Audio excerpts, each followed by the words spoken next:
the car drops me off and goes and does something else.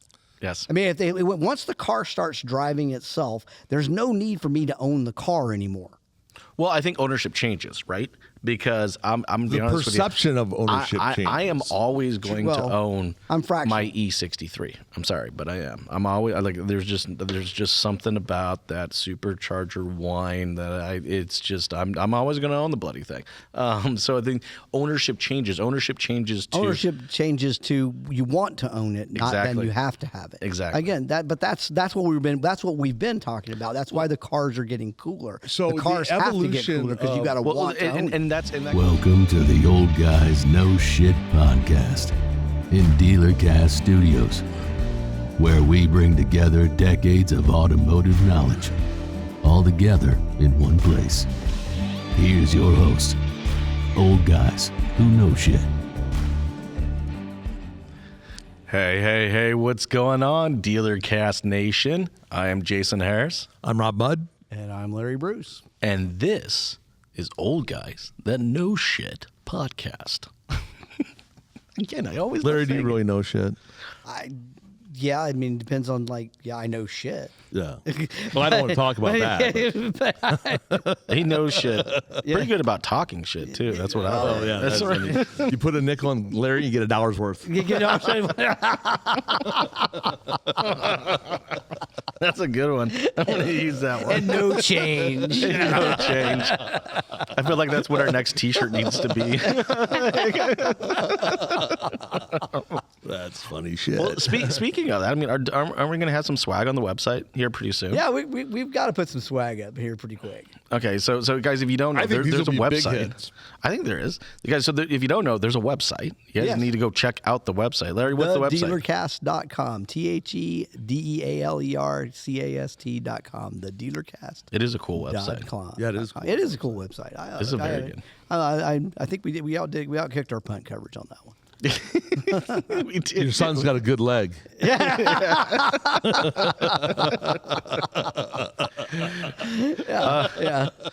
Guys, hey, we got some cool topics today. Actually, a cool topic today, but I know it's going to go into all kinds of additional rabbit holes because I know we all three of us dear God. have some very. This is one of those topics when I was like writing it out, I was like, okay, this is going to be the one where we're totally not always going to agree on it. Like, there's going to be some wildness, but we're going to talk about AI in the driver's seat, transforming the automotive industry. It's actually hard for that to come out of my mouth. Actually, it almost kind of tastes bad when I say it. You guys can obviously see I got some opinions on this. Okay, but I'm going to let you guys kind of take this. Like, all right, is this AI thing real? Is it really going to be in the driver's seat? Is it really going to transform the automotive industry? What are you guys' thoughts? I think it's real. I think it's going to change a lot of stuff. How fast? I don't know. But since they introduced it, it's gone a lot faster than any of us thought it would go. Yeah. So speed and velocity are two different things. Mm-hmm. And once we hit velocity, no one knows how fast it's going to go. Well, I mean, it's not going to fundamentally transform the car business the way you hear. It's not going to replace a salesperson. Let's stop that. It's not going. But here, stop there though. What? It won't.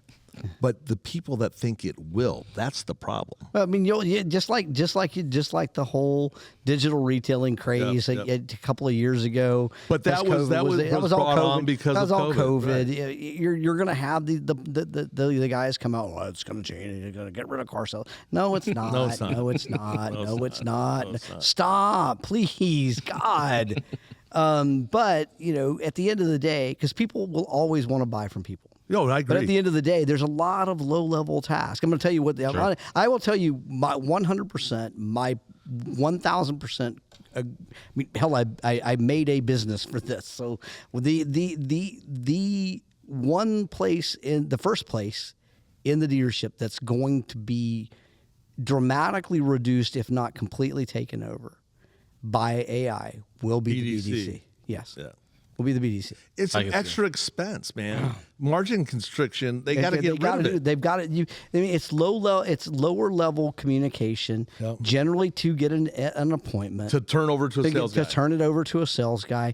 Perfect for AI. As long as your AI can be trained backed up, properly. it can be backed up by a CDP, so it has context. And as long as your CDP has access to outside libraries, so it can answer the questions the customer has, because it still has to answer the questions. No customer's going to send in a lead and then the AI send back, well, here's the appointment, and make the appointment. That's not going to happen. There's going to be a question. There's going to be some level of back and forth questions and answers before they decide, I'll make an appointment with you. The way it happens today. Hey, have you ever made an appointment to go see a car dealer? Not selling, to buy a car. To buy a car? Yes, I never have. I have, and I think simply because I know that I have a very specific time to get something accomplished, so therefore I just need them to be ready for me when I'm there. Otherwise, I don't think I. I did a long time ago just to do it. I mean, now, I don't know that but I know I can't really answer that question anymore. I've got a couple of good friends. When I want to buy a car, it's a way different experience. Larry, you got to put yourself back in the consumer shoes. Yeah, man.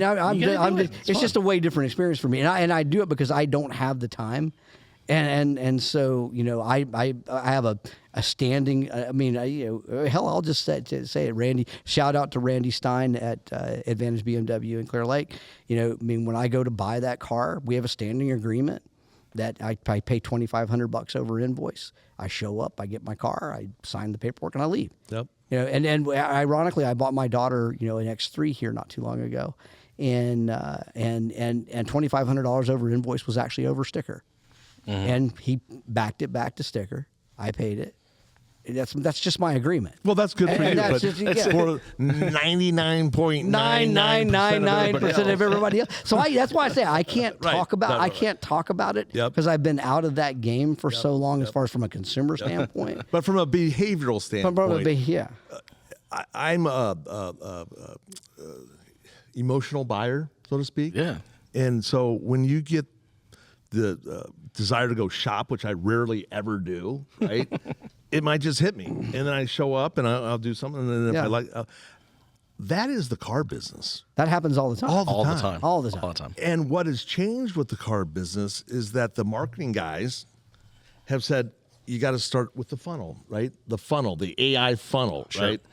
Which I don't believe in. I think people can come into that funnel anytime they want to. Oh, that funnel's full of shit. Yeah, it's crazy. But I digress. I'm sorry. So I don't mind actually going to the funnel, because I think there is a place for AI if it's real AI. Look, 98% of the companies out there claiming to be AI they're not. They're machine learning, which actually machine learning, and there's nothing wrong with that. But let's be clear. Machine learning is AI. Okay, but it's a different level of AI. Here's where I have a problem. I have a problem when your AI is not. What's really not AI is a keyword-based decision tree, or if it's a question. Machine learning. That's not a machine learning. Machine learning is it changes the process.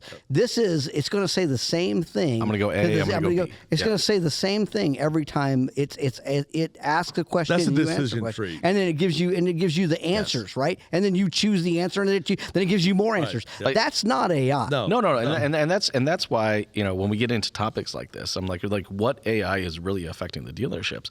We'll talk about, like we were talking about in a previous episode. I was in Phoenix. I took an autonomous vehicle.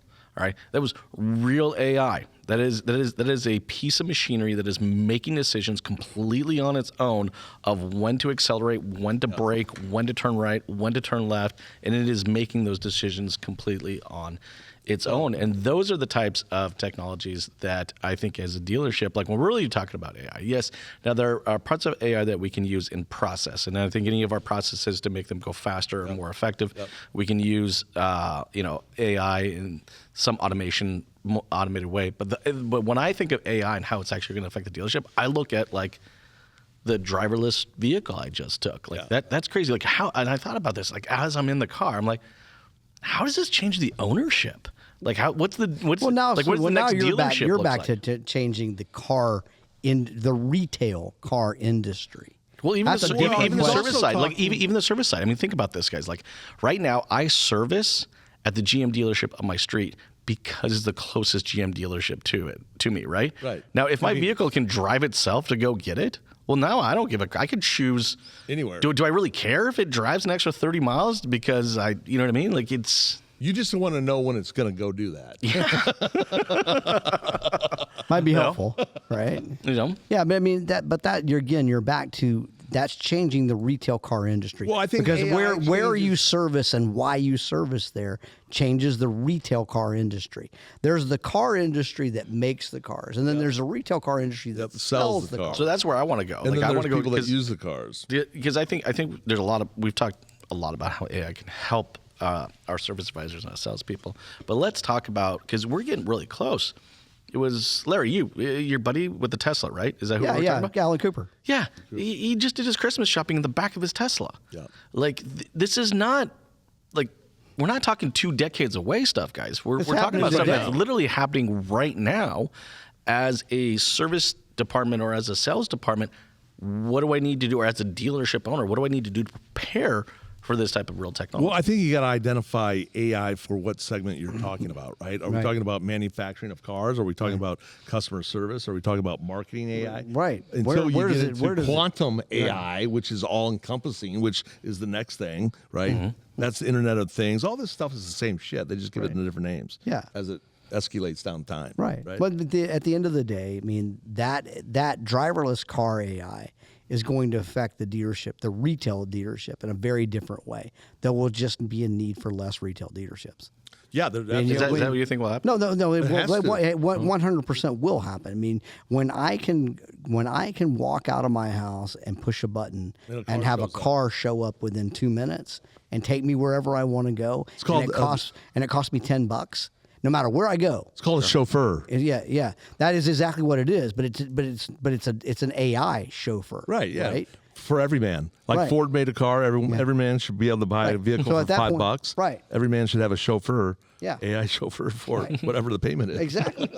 And so right. So I'm now subscribing to Right. And that gets you into a SaaS model. Right, and that right. can take you on your exit, right? That takes you a long way, right? At the end of the day, so I'm subscribing to Ford, I'm subscribing to GM, or I'm subscribing to a car service that's picking me up, taking me where I want to go on my day-to-day transportation. I mean, there's an old saying that if the railroads had understood they were in the people moving business and not the steel rail business, we'd all be flying on Pacific, Union Pacific Airlines right now. Yeah. I mean, it's the same thing that goes with the manufacturer. Yep. You need to realize you're in the people moving business. You are not in the car making business. And so how do people move? Well, people will move for a lot of reasons. What did the car represent to you when you were growing up? Freedom. Freedom, right. Yes. And now I don't need it to have freedom anymore. No, you know what gives you freedom is your cell phone. Cell phone, exactly. right. Right? So all of a sudden things change. Movement is freedom. Yep. Being able to leave this spot when I want to go and go here. Why do I have a jet? Why do I have a private jet? Because when I'm ready to go, it's ready to go. Yes. Yeah, that's why. It would have been And, convenient. with FaceTime on phones, you have now gone into instant teleporting, right? Close. For the most part. Because I can see the person, I can talk to the person, I don't need to go anywhere. And that's why kids aren't getting their driver's license at 16 years of age. Oh no, 100%. Right? Yeah, you They don't didn't need it. teleport, you drive a port. But you got from here to there, and I didn't Instantaneous. need a person to do it. No, I didn't need anything to do. Or need So anything to this do it. technology exists now. All right, let's give it a decade. How does that change? Now, but see, now there are fewer car dealers in a decade from now. The cars the people that are buying cars are buying them because they're cool. The want buyers versus Right? need buyers. Yeah, they're true. very much want buyers, right? I mean, if it's me, it's because I went and bought a '67 Corvette. Yeah. Or I bought the super neatest, coolest, sleekest looking car that when I drive up, everybody goes, ooh. There's It's going to make it. It reminds me of kind of like car development in like the early 50s. Right. You know, like it's just like, you know, like when Cadillac was building, you know, such, you know, incredibly big, large vehicles that it cost $23,000 to build the car, but they only sold it for $13,000. You know, like it's just like we're gonna make these things just big, outrageous, large, shove as much technology into them. Right. I think it's gonna be exciting. Actually, it's gonna come down to what the manufacturer does. I think more than what the dealer does. Yeah, For sure. Because well, here's it comes what's down. Not really. I don't even call it the manufacturer. It's going to come down to what the consumer wants. The manufacturers. I mean, I don't. I hate to break it to Ford and General Motors, but you've been out of control of this for about 15 years. So what we don't know is what happened when the government had to bail out all the OEMs. Yeah, right? it wasn't even. It's not even that. I mean, Well, think I about think- it now. It's so much easier to be a car company. Why do you think there are so many car companies? Before the battery thing happened, before electrification of cars happened, that you didn't see very many. I mean, No, you got no, what no, you had. no. Key, yeah, you go give it a shot. Yep. Right, and that did that go up. It took Hyundai years and billions of dollars loss to get there. It took Kia and here's a why little that bit less did. time. Because they all wanted to sell cars in America, Right. and they had to meet emission standards. And if you couldn't get in. That's what changed this whole Right. game. There are more new car manufacturers now in the last 5 years than there have been in the last 50. Yeah, not for long. Right. Well, Not for long. Well, I mean, don't know. Nvidia. Well, How many long- billions did they just get given again? Yeah, I mean, how long can they? I mean, they all want to be Tesla. They all want to be Elon. They all want to fight against the retail dealer network. I'm waiting for the guy that goes, "Hey, I'm your Huckleberry.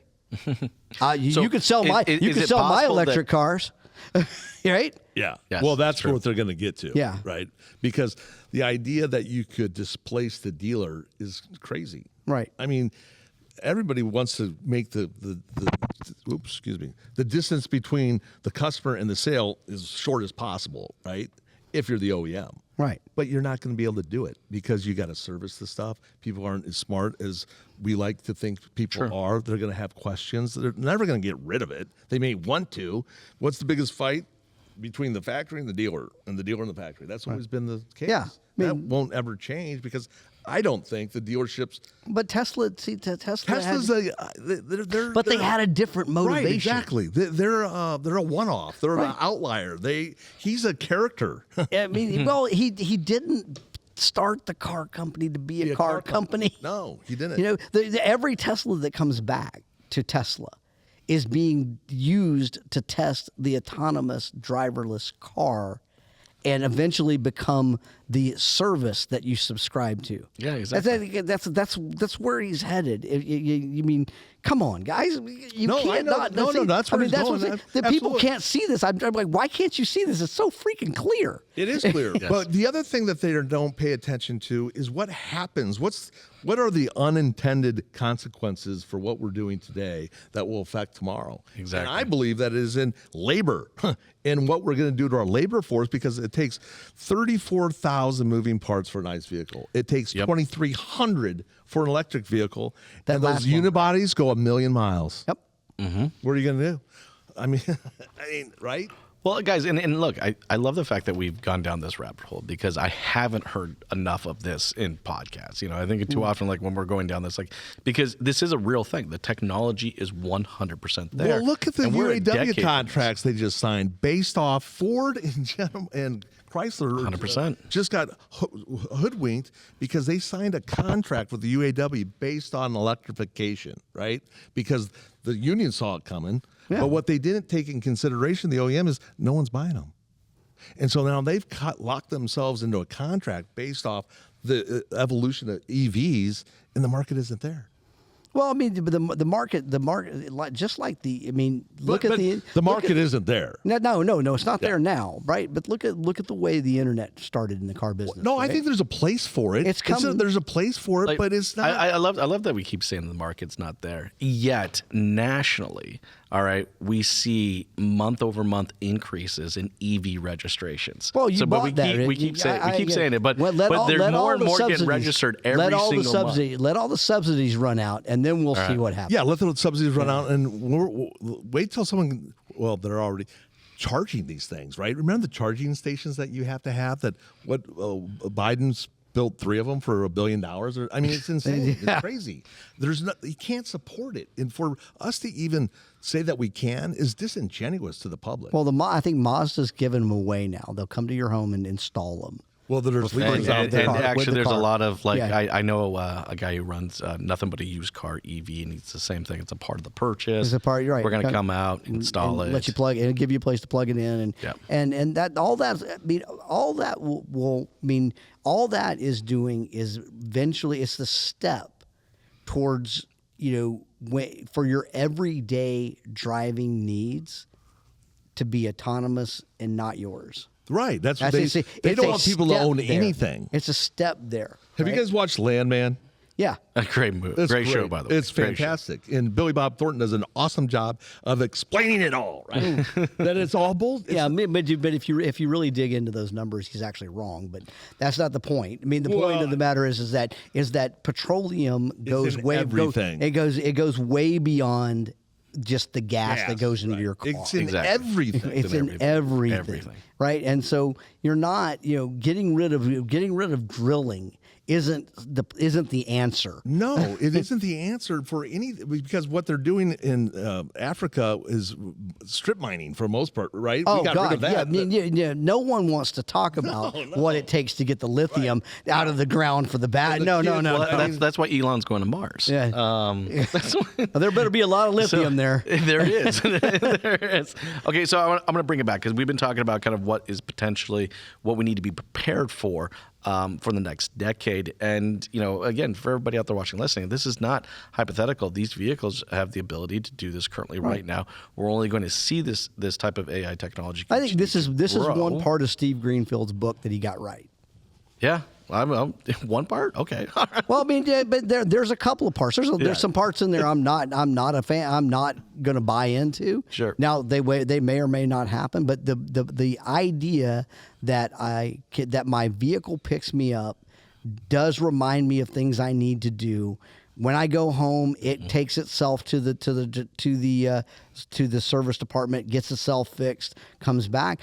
I can 100% buy, but I think that's just a step in a short window to the next thing. The car drops me off and goes and does something else. Yes. I mean, once the car starts driving itself, there's no need for me to own the car anymore. Well, I think ownership changes, right? Because I'm the honest perception with you, of ownership changes. I am always going to own I'm fractional. my E63. I'm sorry, but I am. I'm always there's just something about that supercharger whine that I'm always going to own the bloody thing. So I think ownership changes. Ownership changes to you want to own it, not then you have to have it. Exactly. Again, that's what we've been talking about. That's why the cars are getting cooler. So the cars have to get cooler because you got to want to own it. And that goes and people go, well, that's not possible. No, that is, because look at power sports, all right, and the RV, all right. None of these industries are things you have to own. They're things you want to own, and they strive and do very, very well in the industry. Yeah, they make a lot of money. More than us. Yeah, that's what I'm saying. That's a whole other podcast. When vehicles get to the point where it's not a need, but it's something I want, yes, I believe the vehicle changes entirely, but I also think the profitability, similar to what you see in RV and in power sports, will change as well. Right. So why have cars gotten so damn expensive? Because the cool stuff you have to make me want it are expensive. Or the emissions unless you're standards at Stellantis. 56 miles per gallon makes the engineering that goes in the vehicles today off the charts, right? And so in 2012, Obama's the guy that started all this stuff, right? With the escalation of emission standards that push guys out, right? You got to so it went from 7 years lifespan of scrappage rate was about 7 years when in 2012. Well, today's 14 years. Why? Because they had to make a better car. Okay, what's that mean? Less transaction, less money, deal flow. Yeah. Everything. If cash stops moving, we stop moving. I think you have to go back and say, I can't stop progress. No, I'm not saying it stops because it stops cash from moving. Mm-hmm. I think you got to look at you just got to look somewhere else. I'm not saying you stop the progress. It's the people behind the progress. So you mentioned AI, okay? Sure. Well, that's only as good as the guy that programmed it. Yep. What's the purpose, to your point, what's the purpose with electric vehicles? It's not to be a car company, it's to be a data company, right? Right, or to be an whatever. energy company. Whatever. But Yeah. so the mask of all this technology is masking the underneath what the purpose or what the people or the company providing is their real intent. Right? Yes. What is the real intent? Well, I mean, the real intent is behind making a better vehicle has always been something. There's always been something that's stopping it, right? You go back to the 70s, right? If the gas, the oil embargo and the gas prices don't do what they do, then Japanese cars don't come to America. We would still be driving 440s. We'd still be driving V8s and Continentals as long as it's building, right? And so that made the change, right? But it was a false positive, right? Because there was plenty of oil. We were nobody was saying there wasn't any oil. Everybody was saying oil costs way too goddamn much money, and we've got to find a cheaper way to get around, and we've got to find better service and longer and better gas and I like mileage. that you brought that up, because see how that, and it was quick, right? We're talking about within a decade, if not even less, how that fundamentally just totally Changed the entire car the business. entire car business from what was, I mean, it's funny, when you actually look, like an Oldsmobile 440, and then look what was being pumped out 5 years later, is damn near embarrassing. Yeah. Like, you know what I mean? Like, and it's just, so it happened quick. Yeah. And I can see this doing the exact same thing. Right, We're not but talking you about can't a couple stop of it. decades. You can't stop You it. can't stop it. No. And I'm not suggesting you do stop it at all. What I'm suggesting is you understand the purpose of the AI. No. And what you're buying. Yeah. Well, right? if you take this all the way back to AI, right? AI is just like anything else. It's about convenience. Right. It's all and about it's about getting stuff done that you don't necessarily want or can't do, right? Yes. The reason why the dealership will change from a BDC to an AI model is because Economics. Number one, people are freaking expensive. Yes. Yes. And They're mistakes. inconsistent, unreliable, and just flat ass not scalable. So, period. That's your problem. But you go even further than that. So you If just take- identified the problem is us. No, the problem is people. People. Well, Or that's you and me. inconsistent. Right. We're people. Or inconsistent. But that's just the nature of people, right? Sure. Right. So 100%. the amount of training and management and everything else, it's just. So if the economics won't support having that BDC that way, you got to go find a Absolutely. You gotta find a different way. Here's what's not on the table. Not responding to the lead, not responding to the call, not following up. These things are not on the table. So the when convenience for the buyer hasn't matched the inconvenience of the dealer, right? Because the dealers had to add 3 different sales groups to do what one guy used Right, to do. they had a marketing team, a BDC team, and now a sales team, right? Now let's Or go down my internet sales guys versus my floor sales guys, right? Well, that's usually the and BDC. all of that is going to get removed. I mean, let's say Has to. so the new Volvo EX90, all right, it already has LiDAR built into the vehicle. And there's already multiple vehicles that are coming in behind that the vehicle's already got LiDAR built into it. Look, one of the most inconvenient part about buying a vehicle is dealing with those people. When I can just go to the dealership's website and just say, I would like to look at this new Volvo, hit a button, the bloody thing drives to me. No BDC. No sell. Maybe it brings a salesperson so it can go over the product.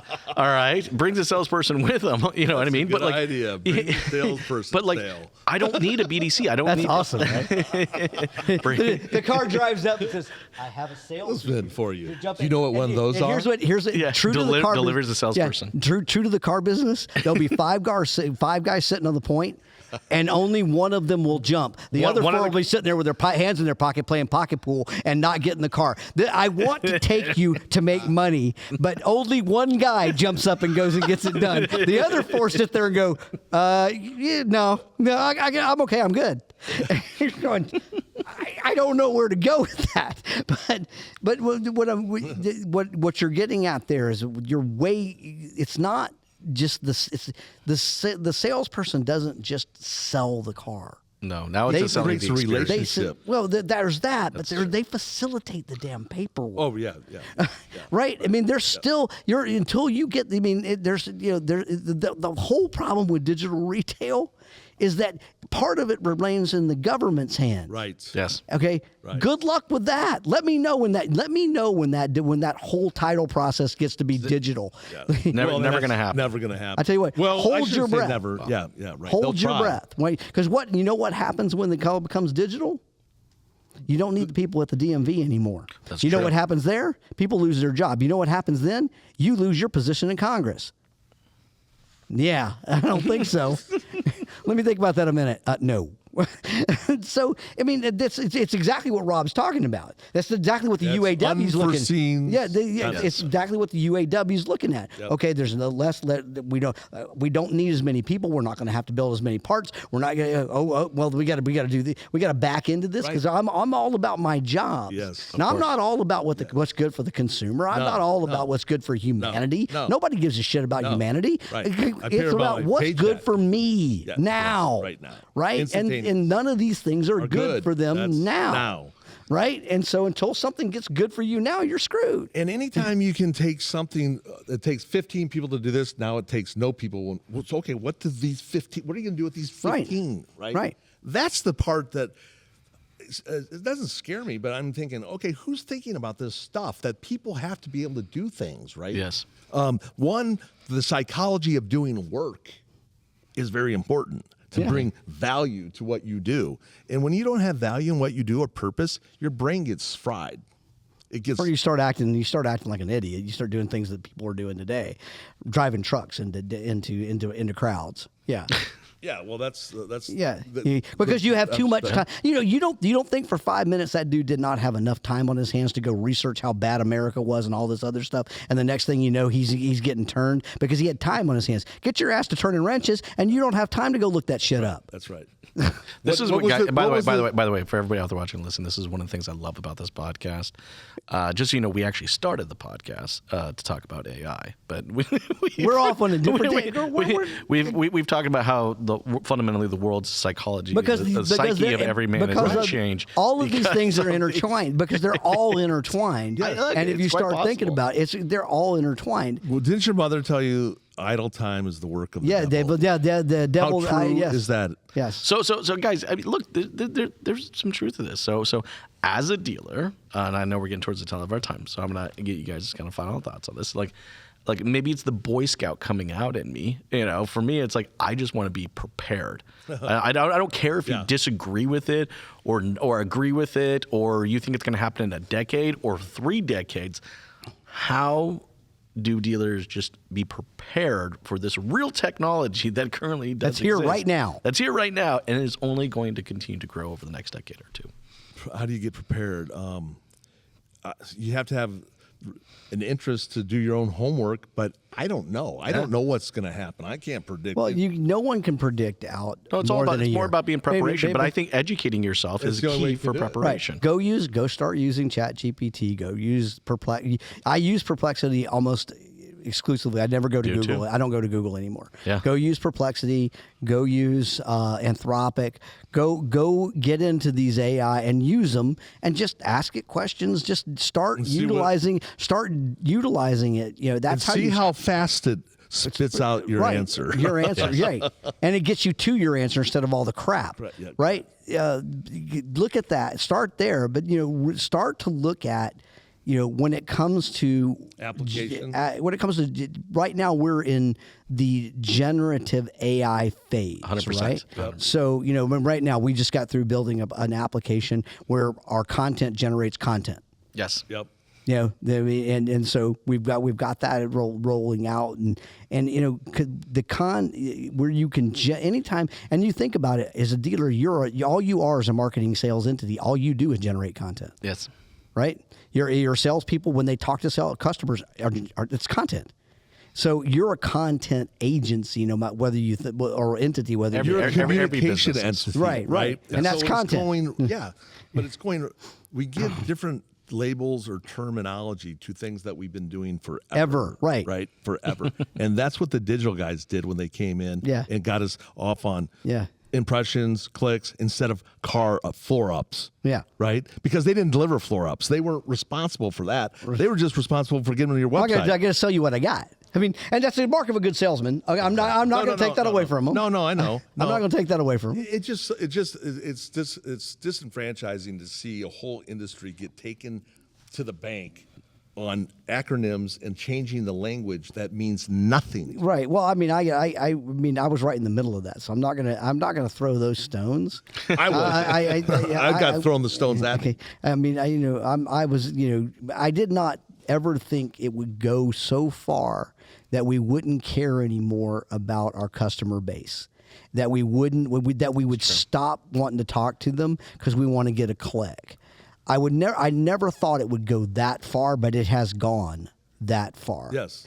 And that's the challenge that's got to with come. everything. That's got to drag. That's got to get dragged. We got to drag that back. We're gonna drag that. Well, how do you drag that back if everything goes to AI? Yeah, well, because AI is the one doing. Well, so it opens up the opportunity for us to actually get in there. It removes all the redundancy. That's true. And so that we actually can focus. Have the time to be able to execute that conversation. AI can start a conversation one-to-one. That's what it's all about. Right, can start a conversation one-to-one with you for fractions of a penny. No doubt about it. But to get a click, if you're thinking you're going to buy a click for less than $5, good luck. But why would you want to buy it? I mean, it's not a conversation. Right, it's nothing. But because you think there's interest behind it, right. And there's really not. 30% of them are not even real people to begin with. Right. That's correct. But at the end of the day, if I send an email to this guy, I know it's a person. I'm starting a conversation, and I'm doing it for a fraction of the cost that it takes to go buy a click. Absolutely, 100%. And that's really a conversation. No car ever got sold without a conversation, and no customer ever started shopping without a conversation. Well, and I think that's kind of the extremes of this topic that we talked about today, right? Yep. You know, on a dealership operations level, we're talking about AI and it's assisting in its communication effort, right? Yes. And then, you know, we're talking about the entire other side of this is AI driving autonomous vehicles, and that technology only growing. So it's kind of funny, just like here from an operations perspective, it's and then over here it's like the car's driving itself, people. Like it's making its own decisions to brake, stop, accelerate, turn left, turn right, avoid this, avoid that. Like it's interesting to see how wide. But this technology actually exists. This is the next 2 years. This is the next 20. Yes. Okay. And you can't plan. There's so many things that are going to happen between now and the next 20. You can't plan for them all. Well, you can't plan for what's going to happen in the next 2 because the next 2 is going to change what happens in the next 20. Well, not necessarily. I mean, it could. I mean, absolutely I need to be prepared. No matter what, my bills are going to come next month. Yes, correct. All right? Yeah. So I got to prepare. I got to prepare for what I'm going to do next month. Yep. What am I going to do to get better every single month? Yep. It's just like it's just like what Georgia should have done yesterday. Yep. The next don't worry about the next quarter. Worry about the next play. And the next down. And that's been the mantra of any good ball coach is worry about the now, right? Worry about live in the now, be in the now.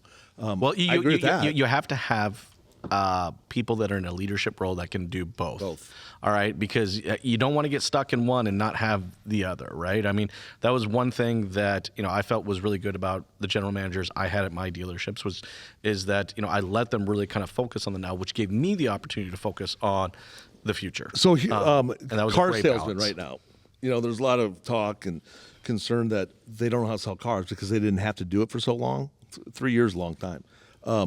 Now you're getting back to the training aspect of it. The trainers that we came up with don't exist today. No.